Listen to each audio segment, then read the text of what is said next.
So I had this whole vlog filmed, and it was basically about how communication's flawed and how about when you're trying to like describe yourself, you don't need to have a word when you're thinking about it in terms of yourself, and the only reason that you need to have a like phrase or a word to describe yourself is when you're trying to communicate it to other people. But that was kind of as confusing as my last sentence was, so I'm going to film an entirely new vlog.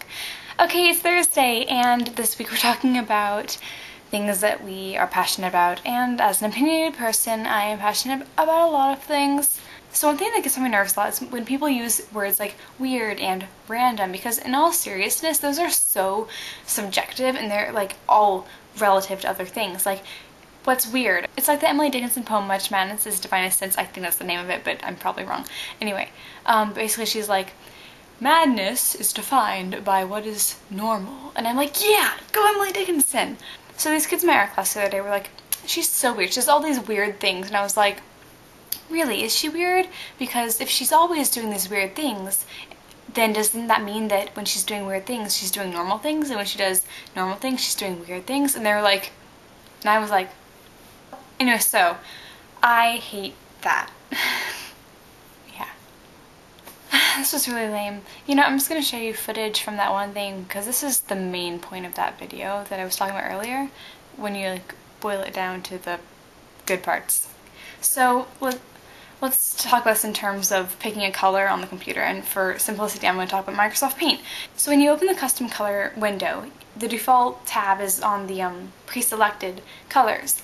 If you go to the next tab, which is the like spectrum, the whole thing, you can like click and drag. I mean, you can get the most, you know, like customized color, but when you're trying to describe that color to people, you're going to have to simplify it. I mean, in theory, you could give them like the color code, but I don't think that most people would be able to get that, and even if they were, they'd have to like look it up online and stuff, and nobody wants to do that in real life, okay? And the only reason that we need terms to describe ourselves are for communication. And you know what, if we could all read each other's minds, but if it was in the way where it was like an emotional thing and we got like, we didn't have to use words, that would be great and we could all understand each other perfectly. But as it is, we have to use words and we have to use descriptions to describe ourselves. And the idea that we have to make everything so very stiff, like the Kinsey scale, which is nonsense, and you know, things like that, using such simplified ways to describe people, it doesn't work. And I am always so sad when I see people who are trying to describe themselves to themselves that way, because the only person you need to describe yourself to that is other people, and when it comes to accepting yourself, you don't need to do that.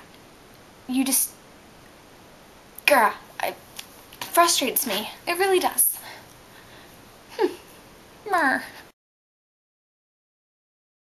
And I will see you tomorrow, Rebecca. Bye! I